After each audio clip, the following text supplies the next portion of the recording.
এই কেন বুঝানোর জন্য লম্বা সময় আপনাদেরকে বুঝাইছি, নবী চিনাইছি। কেন মুসলমান সারা দুনিয়ায় তাদের ধর্মের প্রচার করতে পারবে, কেন খ্রিস্টানরা বা অন্য ধর্মের কেউ বাংলাদেশে তাদের ধর্মের প্রচার কেন করতে পারবে না, এটা একটু বুঝে। কেন পারবে না? ওই যে পিছনে বলেছি আমার নবী ছিলেন একমাত্র, মনে আছে? মনে আছে? এবার একমাত্র বিশ্ব নবীর ব্যাখ্যা শুনেন, তারপর কেন জবাব। একমাত্র বিশ্ব নবীর তিনটা অর্থ। যুবক আলেম কথা বলো, কয় অর্থ? কয় অর্থ?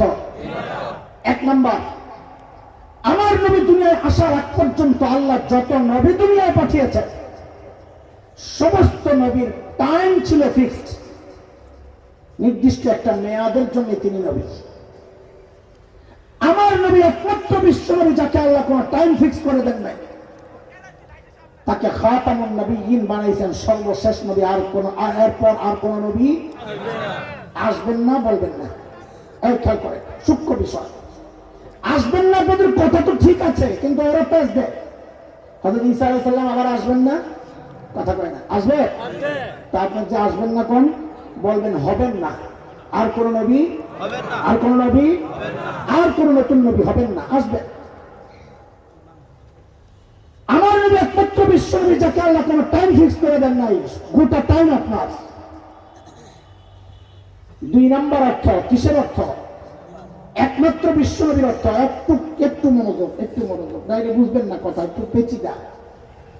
দুই নাম্বার বিশ্ব নবী, একমাত্র বিশ্ব নবীর অর্থ, আমার নবী দুনিয়া আসার আগ পর্যন্ত আল্লাহ যত নবী দুনিয়ায় পাঠিয়েছেন সমস্ত নবীর অঞ্চল, এরিয়া ছিল নির্ধারিত।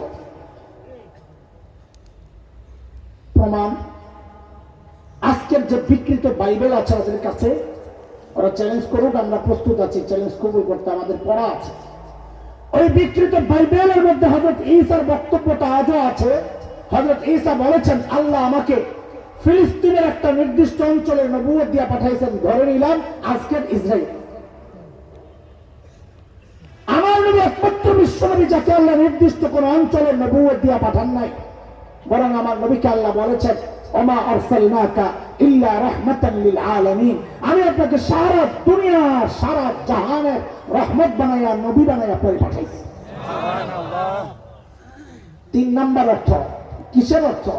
একমাত্র বিশ্ব নবীর অর্থ। খেয়াল করেন, আমার নবী একমাত্র বিশ্ব নবীর মানে হচ্ছে আমার নবী দুনিয়া আসার আগ পর্যন্ত আল্লাহ যত নবী দুনিয়ায় পাঠাইছে সমস্ত নবীর কওম সম্প্রদায় ছিল